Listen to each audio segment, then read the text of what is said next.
Everest is a miracle, and today, as promised, I am bringing you 10 more masks. Everest is a miracle, and today, as promised, I am bringing you 10 memoirs that I loved. Memoir is probably my favorite subgenre of nonfiction.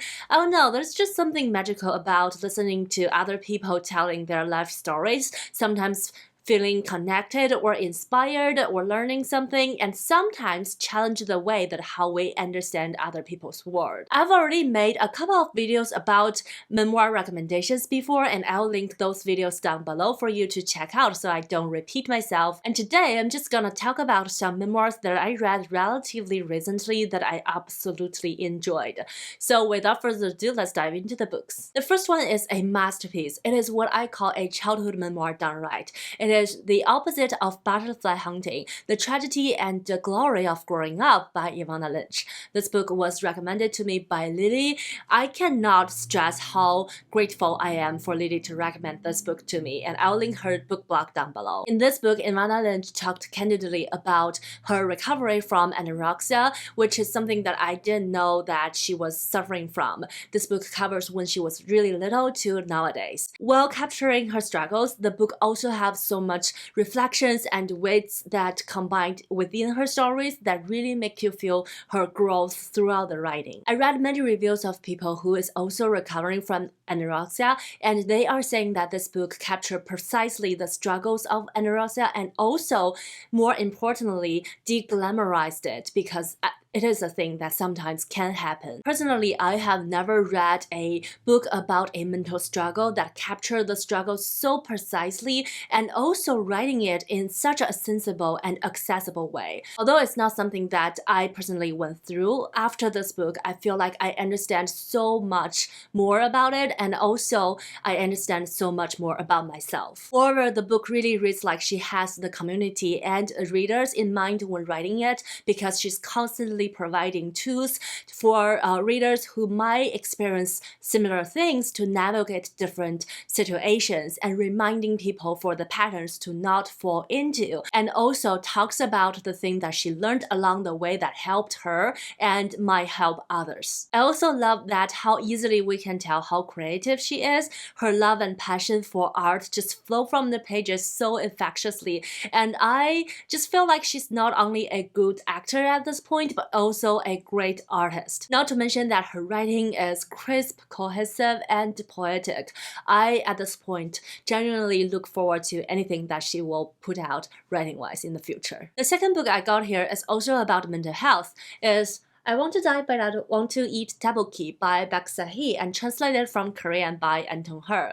This is a book about depression, or more precisely, it's about maintaining or coexisting with depression. In this book, Beak Sehee talking about her experiences living in between of not completely fine but not totally devastated either. In other words, this is a book talking about my experiences.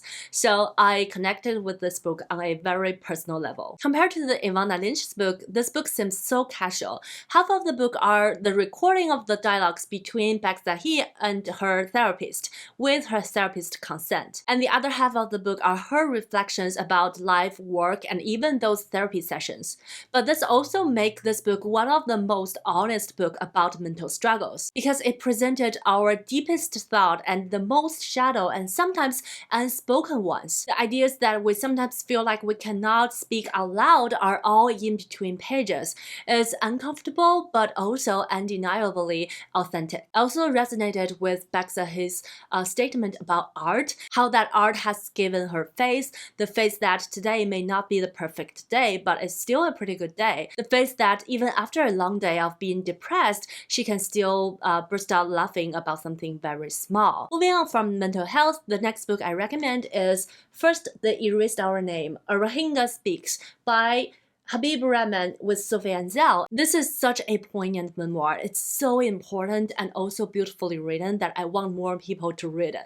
So please go read this book if you haven't yet. It's talking about the author's experiences growing up in a small village in the western Burma as a Rohingya, which is a extremely discriminated ethnicity group in Burma that they cannot have their ID and they cannot travel outside of their village. He eventually was able to fled and was able to speak up about his stories. However, the ethnic cleansing, aka genocide in Burma of Rohingyas hasn't stopped since 2016. In another book that I'm currently reading, I found out that the officials of Burma, they used to say that there's no such thing about Rohingyas and call them as fake news. Following the author's horrifying experiences, I learned so much about Burma from this book, both historically and presently, and my heart aches for what Rohingyas are going through. And also, I'm just so impressed by the resilience and the strength that the author and his family and friends have. To my understanding, the publishing of this book was the first time that Rohingyas was able to tell their stories to an international audience, and I feel like this situation deserves so much more attention. So just please read it if you can. Another memoir that broke my heart is I Am Nujood, Age 10 and Divorced by Nujood Ali and Delphine Minoui and translated by Linda Coverdale. So you may wonder that why I'm continuously reading books that break my heart. I sometimes ask myself that too, and I do not have an answer. Anyhow, back to this book. Nujood Ali was a happy Yemenese children living her school life in the 2000s. However, her childhood was cut short in 2008 when her dad promised her a marriage with a man that 3 times of her age. So after she got married at the age of 10, Nujood actively sought out for divorce, and this book documented her journey of getting her freedom back. This is a co-written book, and I believe that Delphine Minoui did a lot of rendering of the writing. However, the book still kept the authenticity of Nujood and also kept a lot of her perspective coming from a 10-year-old child. Although the things that she went through make her a more mature child compared to her peers, Nujood is still very curious and eager to learn about the world. And this book also touched a little bit on the Yemenese legal system, so we're able to learn a little bit about that as well. This is not the most cohesive book writing-wise, but I just feel like it's important, sincere, and emotional. Next, I have 3 memoirs that I read this year, and they are all related to identities on different levels. The first one is Real Queer America, LGBT Stories from Red States by Samatha Allen. This book was recommended to me by Alex from Alex Black Reads, and I'm really grateful for that. I enjoy this book a lot. The book documented Samatha Allen's journey taking a road trip from Utah all the way to the Deep South, and she talks to queer friends and communities along the way and learning their stories, especially the reasons behind why they choose to stay and find their chosen family in red states. This book actually reminds me of the warm community feelings that I got when I lived in Texas. The resilience in some of the stories truly moved me, despite the evident challenges, especially in the aftermath of 2016 election in the States. But I also get that this book could be hit or miss for many readers, because I have read some review, which I agree on this point, that she kept romanizing these places without actually mentioning the day-to-day challenges that the queer communities in red states are facing. And another point is Samatha kept bashing big cities like New York City and San Francisco. Personally, I live in San Francisco and I loved the city, and I can actually see some of the points that she didn't like about San Francisco was the exact reason why I loved living here. So on this aspect, I understand it's all personal experiences, so I didn't mind it at all. And overall, this book is still very enjoyable and moreover very eye-opening for me. Following, I have Dear SENTHURAN, a Black Spirit memoir by Akwaeke Emezi. Akwaeke Emezi is one of my favorite writers, and they wrote 4 books during the pandemic. Every time I feel so ashamed when thinking about that, because I feel like I did nothing over the pandemic and I wanted to delete the past 3 years from my life, and they wrote 4 books. Like, how productive. Anyhow, so this is their memoir, and as the subtitle suggested, this memoir is very spiritual, and I feel like this book is the definition of uniqueness. In order to create a more intimate conversation with the readers and themselves, Akwaeke chose to write this book in the format of letters to create an environment and atmosphere like chatting with friends, and I am so impressed by how well this worked. By doing that, they talked openly and candidly about a variety of topics, like writing writing, identity, success, and searching for one's spiritual origin, mental health, and so much more. I especially love the part where they were talking about their writing and creativity journey, and by reading those, I just feel like they are truly a great writer and a great artist. And did you know that after they published so many books during the past 3 years, they actually stopped and are taking a break to produce musics. So they actually released a couple of songs on their YouTube channel, which I'll link down below. Great work. Another part that I loved so much is the story about they went back and searching for their spiritual origin. They came from Igbo culture, and I am by no means familiar with this culture. The first time that I learned about Igbo culture was actually from their book Freshwater. So all of the stories fascinates me. It's such a new way and a new interpretation of the world that we live in. It's very hard for me to describe this book as a whole because I don't even think that I have a word of the feelings that I got from it. So I just recommend you to, if you read it, just like feel it. The last book on identity is the most anticipated new release of this year, and you may already know it. It is PAGEBOY by Elliot Page. I look forward to this book for a variety of reasons. First of all, I am a big fan of him since Hard Candy, and secondly, because of this subject matter. So after this book came out, I read it right away and went to the book tour, which was a blast. So this book is a very raw and honest recording of Elliot's experiences growing up. It's about all the confusions and uncomfortable feelings that he had growing up, and also how he was able to figure himself out and know himself inside out honestly. And I just feel like as a public figure in Hollywood since he's really young, the fact that he was able to open up and the vulnerability that he shared with his audiences, his readers, are tremendously courageous. And I feel like that's also why this book is so important. In this book, the story of his childhood blends in with his current ones. Some are painful, some are wholesome. The timeline jumps constantly from before to now, from now to before, just like how he discovered himself. Initially, I thought the writing could be a little bit more cohesive, and I also felt like there are so many stories about his relationships. However, after I went to the book tour and sat with the book for a while, I understand now that all the relationship he had and also the act of writing this book were all part of his growing process. So I just love this book a lot, and I genuinely just want to recommend it. However, I will admit that I am biased here because I love him. Moving on to the next topic, I have The Year of Magical Thinking by Joan Didion. Joan Didion is a Californian writer who I want to read a lot more from, and this is her memoir about the year after her husband suddenly passed away, and at the same time, her daughter was in hospital with a very critical condition.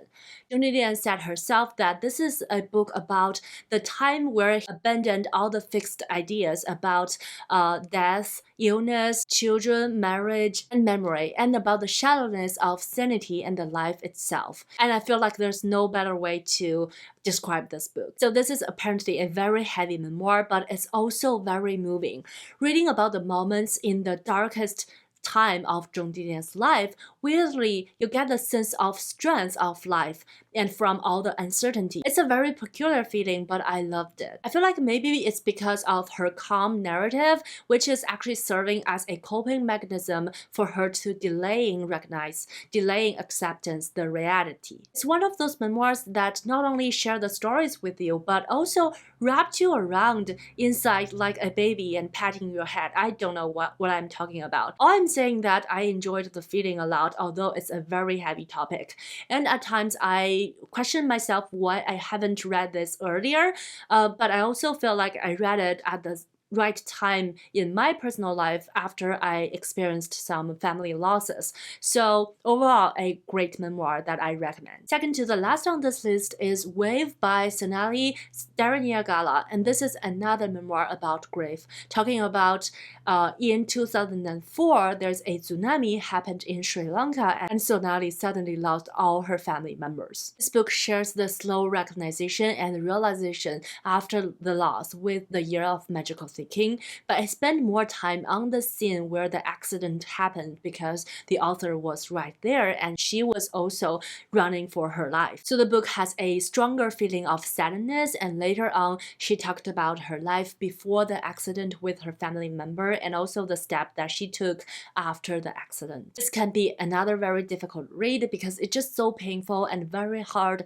to digest. However, if you are like me who likes to read heavy books for some reason, I think you will enjoy this book. Just please don't read it with the year of magical thinking. Like, keep those two books at least half a year apart. Last but not least, I have another heavy memoir, but for another reason. It is Black Box by Ito Xioli, and it's translated into English by Martin Power. I read the Chinese translation, which is called 黑箱日本之耻, translated by Kwang Kwang. This is a memoir about a woman getting justice in Japan after being raped. It's Ito's account of how it happens and also how it feels like as a survivor to continue living, and also all the difficulties that she encountered in the Japanese legal system, which, may I say, the experience is universal if you have read other books like Know My Name. It's so heartbreaking to see Ito as a passionate, hardworking young professional who has such brilliant vision about the news industry getting hurt